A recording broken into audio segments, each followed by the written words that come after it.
membayangkan penulis itu bisa sebagai profesi. Dulu saya menulis di KTP itu pekerjaan pengarang, Mas. Nah, ya. Pengarang.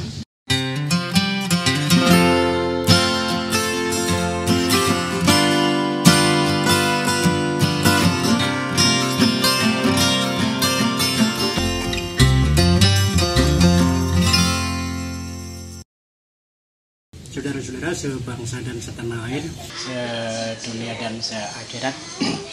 Kali ini kita berkunjung ke rumah Margaret Widi Pratiwi, novelis, cerpenis. Kalau Jawa, CKS. kalau novel apa? Novelis.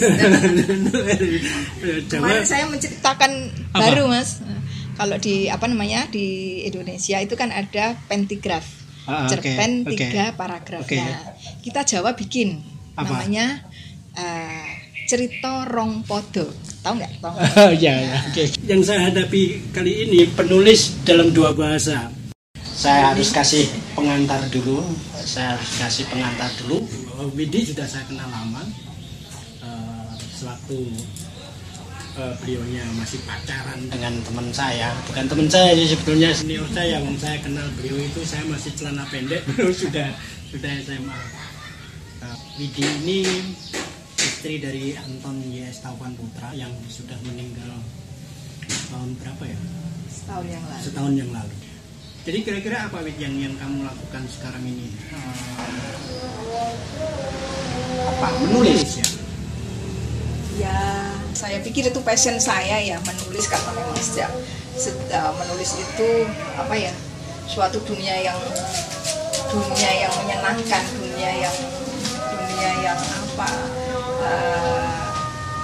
dunia yang sebetulnya ada tuntutan, tapi dunia yang tidak melelahkan, dunia yang selalu membuka, dunia yang selalu penuh tantangan, tapi tantangan yang menyenangkan seperti itu. Jadi kalau tidak menulis itu ya rasanya kayak ada sesuatu yang hilang. Jadi kayak saya merasa justru tidak tenang ketika tidak menulis. Jadi ketika saya punya proyek katakanlah seperti itu, ketika selesai ya saya harus bikin tantangan lagi, apalagi ya ini kira-kira seperti itu, Mas. Yang ada di media apa itu? Yang cerita bersambung? Cerita bersambung dalam bahasa Indonesia. Ya. Lebih banyak menulis dalam bahasa Jawa atau dalam bahasa Indonesia? Sebenarnya lebih banyak di bahasa Jawa sih, bahasa Jawa lebih banyak. Tapi sebetulnya kan itu bahasa itu kan media, cerpen, cerka, novel, dua-duanya. Novel, iya. Kemudian naskah. Ya kalau lomba-lomba itu ada naskah sandiwara, naskah ketoprak, novel, iya. Ada banyak sekali prestasinya ya. Ya saya nggak tahu secara persisnya. Jadi apa aja tuh? Kalau nggak salah dulu pernah menang dalam novel apa itu yang namanya apa ya? Kinanti. Itu tahun 2000. Yang kemudian saat ini saya bikin audiobook. Maksud saya karena kan sekarang zamannya digital, Mas. Nah, gitu. Terus biar yang lebih bisa dikenal oleh banyak orang yang pengen mengerti seperti apa sih novel Jawa. Kemudian juga untuk saya malah baru tahu kalau novel saya Kinanti itu dipakai oleh anak-anak SMA untuk materi mereka, bahan pelajaran. Gitu. Nah, saya taunya juga ketika saya upload Kinanti. Nah, ketika saya membuka YouTube, kok ternyata banyak sekali anak-anak SMA yang sudah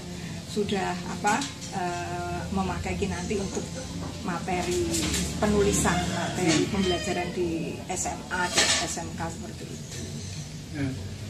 Dan saya ya itu menyenangkan sih, ternyata semoga saja tidak sekedar hanya untuk itu tugas sekolah, tapi anak-anak muda juga kemudian tertarik mengenal karya sastra Jawa itu seperti itu. Nah, nanti arahnya kemudian mereka tertarik untuk menulis. Jadi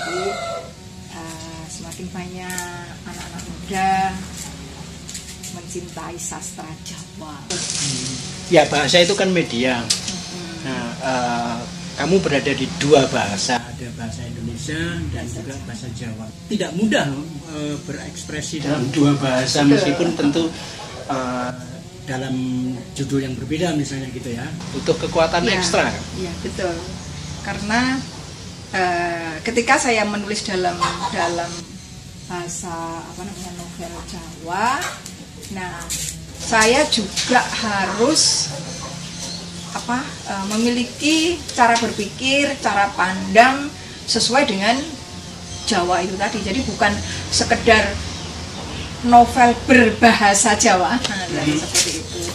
Filosofi Jawa, kemudian idiom Jawa, kemudian nilai-nilai Jawa itu yang ingin saya angkat dalam tulisan-tulisan saya. Nah, ketika saya menulis dalam bahasa Indonesia, ya saya mencoba menulis dengan kaidah-kaidah paling tidak. Pertama adalah konteks kalimat, cara berpikir ya, dengan grammar tata bahasa Indonesia seperti itu. Nah, kebanyakan sekarang itu kan menulis Jawa tapi konteksnya tetap Indonesia. Nah, itu banyak sekali, apalagi sekarang banyak penulis-penulis, novel-novel Jawa. Jadi yang cara berpikirnya, cara menulisnya, tata bahasa kalimat itu bahasa Indonesia. Padahal antara Jawa dan Indonesia itu jelas-jelas sangat. Sebagai kreator nih, sebagai orang kreatif yang berekspresi dengan bahasa itu, dengan dua bahasa itu, bisa nggak dibilang mana lebih berat nih? Sama mas. Sama ya. Sama. Cuma saya merasa semuanya enak ketika saya menulis yang di Minggu Pagi itu pun itu kan naskah ketoprak tahun 2019 yang saya masuk nominasi. Kemudian saya eman-eman Thomas naskah ini ngonggrok seperti itu. Nah, ngonggrok seperti itu. Jadi sebetulnya banyak naskah Widi itu naskah celengan ya. Ya. Kan Widi waktu itu nggak begitu aktif ya waktu itu, ya mungkin karena beliau ini juga mengajar di sekolah Salam, di samping tentu juga menjaga rumah, menjaga anak-anak, sehingga saya nggak ngerti kapan nulisnya ya. Ya, celengan di kepala. Di kepala ya. Ya, Widi nulisnya pakai apa? Ditulis tangan di laptop. Pakai laptop ya. Iya, pakai laptop, langsung di HP. Yang kebanyakan tema-temanya tentang perempuan. Perempuan juga, perempuan yang menderita tuh. Perempuan itu saya itu pengen punya sudut pandang lain tentang apa itu feminisme seperti itu. Kemudian memposisikan perempuan itu seperti apa. Nah, itu misalnya dalam novel saya yang Tabun itu bagaimana perjuangan seorang perempuan itu harus kuat seperti itu. Jadi tetapi kadang-kadang kan emansipasi itu dipahami hanya pokoknya pada karo wong lanang. Nah, seperti itu. Nah, saya melihatnya tidak seperti itu, bahwa kekuatan wanita itu justru ada pada kelembutannya. Kelembutan itu juga kekuatan ya? Iya, seperti itu. Kelembutan itu kekuatan. Jadi ketika perempuan itu kodratnya ya, dia harus mengandung, harus melahirkan, harus mengasuh anak. Nah, kemudian itu dipahami sebagai wah ini tugas wong wedok Nah, seperti itu. Saya tidak melihat seperti itu. Oke, itu memang tugas seorang perempuan, tapi tugas yang nikmat seperti itu loh, Mas. Sorry, saya pengen nanya, kalau mengekspresikan persoalan-persoalan itu kalau istilahnya orang makan, mana lebih nikmat, pakai bahasa Jawa apa pakai bahasa Indonesia? Kalau menulis dalam bahasa Jawa, apalagi problem-problem rumahan gitu ya. Kalau saya baca itu lebih terasa gitu kan daripada pakai bahasa Indonesia gitu kan. Bahasa Jawa sebagai bahasa ibu, ya itu terasa Lebih halus, lebih lembut mengolah rasa. Sementara bahasa Indonesia itu agak maskulin, agak maco gitu loh. Ya saya lebih nyaman sih dengan apa namanya bahasa Jawa, karena bahasa Jawa itu apa ya, menyentuh sampai ke yang kecil, yang detail gitu. Ke yang detail, dia punya istilah yang banyak, lebih kaya, lebih punya banyak kosakata untuk dipakai. Misalnya untuk dingin pun, misalnya dingin dalam arti dingin ada anyes, ada anyep, ada atis. Nah, itu untuk menuliskan, menggambarkan suasana hati seperti itu. Kemudian untuk haus pun ada ngelak, ada ngorong. Nah, itu beda beda makna kan. Nah, itu nanti dalam satu konteks kalimat, nah itu kita bisa mengambil diksi-diksi seperti itu sesuai dengan suasana itu tadi, suasana. Ya, ini memang problem ya dalam bahasa Jawa dan dalam bahasa Indonesia. Meskipun sama-sama itu media, itu bahasa, tapi di belakangnya kan Memuat banyak hal. Ada sisi filosofinya, ada sisi historis, ada sisi macam-macam lah. itu yang menyebabkan menjadi bukan sesuatu yang gampang untuk diperlakukan secara sama. Misalnya tentang apa ya, kita misalnya cerita-cerita fiksi ilmiah. Nah, kita kan Tidak punya sama sekali tentang kosakata referensi ilmiah itu ya, yang saintifik itu kan. saya perlu nanti akan menanyakan beberapa hal yang seperti itu, karena ya yang bersama-sama saya sekarang ini adalah seorang penulis yang menulis dalam bahasa Jawa, meskipun juga dalam bahasa Indonesia ada juga. Semuanya berapa sih yang sudah dibukukan? Kalau novel dalam bentuk buku sih nggak banyak, tapi yang banyak itu kan cerita-cerita bersama Kinanti, Tabon, Moyak kemarin tuh Ombak, Segoro Kidul, Kembang Alang-alang, 4 Lakon Lelakon, itu 5 kumpulan cerkak. Iya. Udah ada 5 buku ya. Wah, itu dahsyat, 5 buku dengan jarak tempuh yang, kalau yang Kinanti itu udah lama ya, Tahun 2000. tahun 2000. Nah, 2000 sekarang 2021, sudah 20 tahun.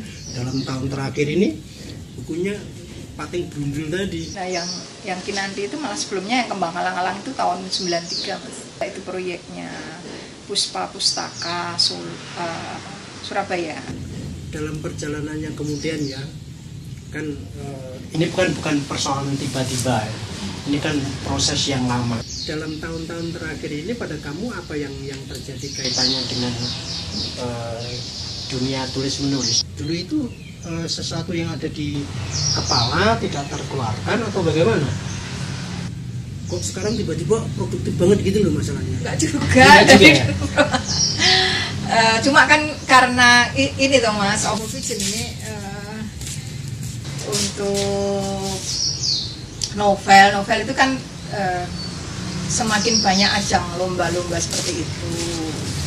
Nah, dari lomba-lomba itu kemudian saya ikuti, saya menang. Nah, ketika menang saya bukukan, semacam itu. Kalau dulu kan nggak ada lomba-lomba seperti itu. Dulu nggak ada lomba-lomba. Nah, kalau dulu itu hanya justru sebetulnya lebih fair Mas, karena naskah-naskah yang sudah termuat di majalah-majalah. Nah, mereka kemudian yang menilai, jadi tidak kita mengirimkan dalam bentuk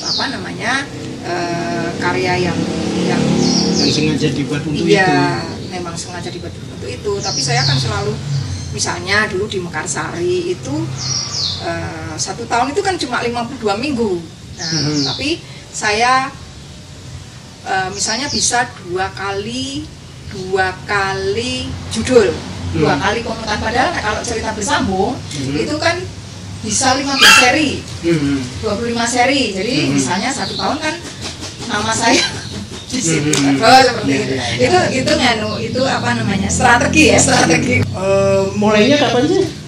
Mulainya Widi menulis ini? Saya menulis itu tahun 82. 82 itu novelet juga, itu malah bahasa Indonesia. Masih bahasa Indonesia ya? Semarang ya, Semarang. Kemudian cerita anak-anak bersambung juga. Nah, dulu di Cokolodang itu ada majalah namanya Utara Kita. Oh iya. Nah, seperti itu.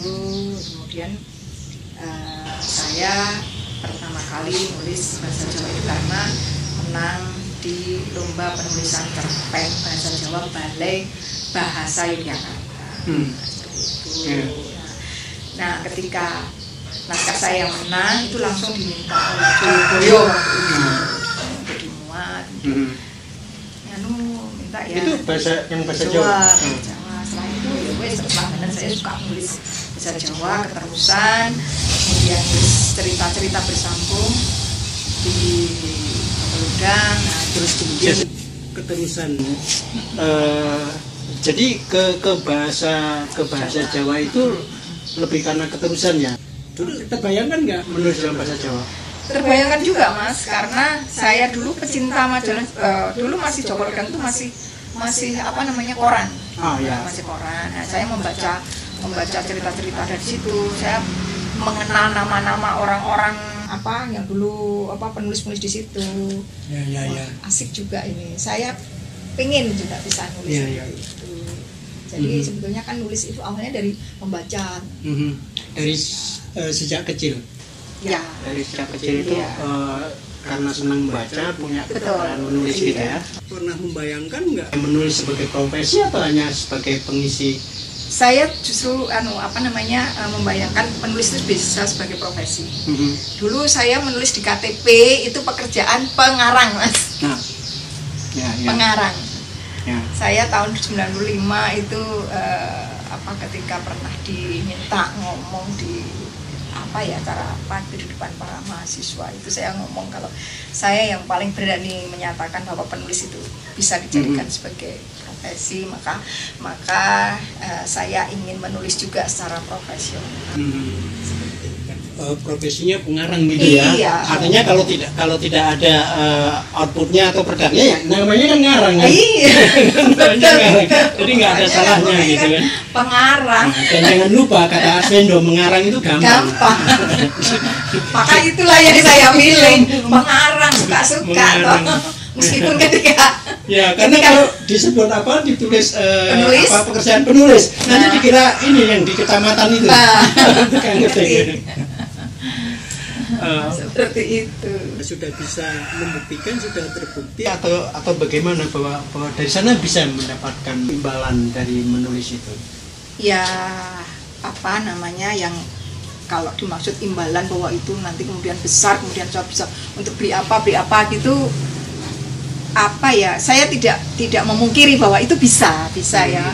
Nah, itu sebetulnya kan tergantung ke kita. Tapi artinya bahwa dengan menulis orang bisa mendapatkan imbalan gitu ya. Betul. Mendapatkan imbalan. Sejauh kita tetap profesional seperti itu lah Mas ya. Yo konsisten lah seperti itu. Apa yang kita terjadi. Bukan hanya sekedar hobi atau kepuasan emosional misalnya semacam itu. Ya maka harus saya upayakan caranya yo tetap sinau loh Mas, nggak waton gitu. Jadi syarat dan ketentuan berlakunya apa nih kalau mau istilahnya gemi profesi itu? Ya tetap konsisten itu tadi, kita tetap menulis dan mencoba hal-hal yang harus belajar, tetap mengikuti perkembangan. Tadi Widi bilang bahwa tertarik menulis itu dari sejak kecil waktu membaca gitu. Apa yang memotivasi itu? Terus kemudian kira-kira hanya belajar cukup dengan membaca atau ada guru atau bagaimana ceritanya? Niat Mas pengen itu tadi loh. Pengen saya itu kalau membaca itu tidak sekedar membaca, tapi saya melihat iki sing nulis sopo. Ya, dulu kan saya suka komik zaman saya kecil itu H.C. Andersen. Saya hafal iki nek gambare si iki mesti modelnya kayak gini. Saya selalu melihat pengarang siapa, ilustratornya siapa, seperti itu. Jadi dari sekian komik-komik itu, dulu kan zaman saya kecil itu kita nyewa ya Mas ya, kalau di istilahnya taman bacaan itu pulang sekolah dan ke taman bacaan dan nyewa kalau pulang. Pernah satu taman bacaan itu bukunya sudah saya baca, terus saya baca semua dan cari taman bacaan lain seperti itu. Sejak apa itu? Sejak SD lah Mas, tahun 70-an itu. Jadi SD beliau sudah sangat akrab banget dengan buku, bukan sesuatu yang asing gitu ya. Itu bagian dari yang motivasi gitu ya. Nah kebetulan cuma saya juga nggak tahu kenapa waktu itu kok hanya saya sendiri gitu loh, padahal teman saya banyak gitu. Tapi ketika saya tertarik seperti itu, ketika teman-teman yang lain itu punya ketertarikan yang berbeda, saya tertariknya di situ gitu loh. Jadi SD pun saya sudah baca Intisari semacam itu, selain komik kayak gitu. Nah dari situ saya merasa memperoleh pengetahuan juga dari membaca komik itu. Misalnya ketika ada ujian kelas 6, nah kelas 6 itu ada pertanyaan misalnya jamur, itu tak eling-eling tekan saya Mas. Jamur itu sinonimnya apa? Nah, waktu itu saya pernah membaca judul komiknya itu Pangeran Cendawan jamur. Saya tahu gitu. Nah itu karena banyak membaca pengetahuan umumnya menjadi luas gitu ya. Itu seperti tapi menulis pertama kali ya SD itu. Iya Mas, SD saya kelas 6 itu pernah di sekolah itu ada lomba mengarang. Mengarang lagi tuh. Mengarang. Nah, menang lah. Nah, seperti itu. Kemudian dipajang dalam pameran sekolah. Serem banget dong. Nah, kelas 6 itu juga saya nulis drama. Kan nek akhir tahun apa itu toh? Nah, saya nulis drama, saya teman-teman seperti itu. Terusan SMP juga, tapi jadi SD sudah mulai nulis tapi untuk kecil gitu loh Mas. Terus kemudian SMP pramuka. Nah pramuka itu bikin naskah, kan ada api unggun. Nah saya yang bikin naskah semacam itu. Ya mungkin seneng aja nulis kayak gitu. Belum terpikirkan kisah soal apa ya. Pokoknya seneng lah nulis. Sesuatu yang SMP makin suka, terus kemudian SMA juga gitu ya. Gagasan untuk mempublikasikan atau gimana mengirim ke media itu? Dulu waktu SMP itu dulu ada majalah Gatot Kaca. Nah saya mencoba mengirimkan waktu itu. Tapi waktu itu kan tak tulis tangan kayak gitu. Ada majalahnya KR itu ada Gatot Kaca. Tulis kan nggak paham ya karena betul-betul saya tidak didukung oleh lingkungan. Kebetulan keluarga juga tidak ada yang terjerumus yang berkecimpung dalam seperti itu. Tidak memahami keanehan itu. Seperti itu. Jadi apa waktu itu nulis apa? Puisi, cerita anak judulnya itu Abu Nawas. Abu Nawas, kupu-kupu Abu Nawas. Saya masih ingat ceritanya. Ditulis tangan pakai kertas folio bergaris itu tak gambari sendiri. Folio bergaris ya. Iya, folio bergaris itu. Lucu itu Pak ya. Mbok nggak tahu ya terus. Itu dikirim. Dikirim ke Gatot Kaca. Nggak tahu, mungkin ya nggak juga karena tulis tangan dan belum paham. Iya toh cara nulis mungkin kalau ada yang redakturnya yang belum paham betulnya. Nah itu yang kemudian anak saya yang ketika kelas 5 SD sudah nulis di buku, sudah saya arahkan untuk cara menulis, cara mengirim seperti apa. Zaman SMA ada majalah-majalah dulu kan majalah kumpulan cerpen, ada Anita Cemrut, ada Pesona, ada apa. waktu itu saya ngirim kayak gitu, terus cuma dibalik dikasih catatan. Antara lain Mas Panupaksi itu ditolak, kerap ditolak, nah itu mungkin nggak sesuai dengan itu mungkin nggak sesuai dengan itu terus bikin males atau gimana? Enggak. Nah, kemudian saya itu ada lomba penulisan cerpen bahasa Jawa di Putlah. Belum saya nulis Jawa, saya kirim ke Cokoloda, dimuat. Nah, dimuat terus kemudian ada lomba cerka. Ada lomba, saya ikut menang. Kayaknya kok sudah ya Jawa aja ya, lebihnya seperti itu. Karena saingannya mungkin lebih sedikit ya kalau Jawa.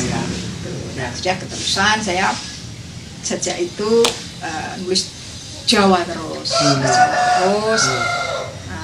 Baru tahun bahkan sampai novel itu Jawa di Surabaya itu untuk Puspa Pustaka itu tadi. Sampai kemudian tahun 2006 saya nulis Indonesia untuk lomba Pusbuk, Pusat Perbukuan di Jakarta. Saya dapat juara 2. Ikut lomba-lomba itu apa motivasinya? Hadiah apa?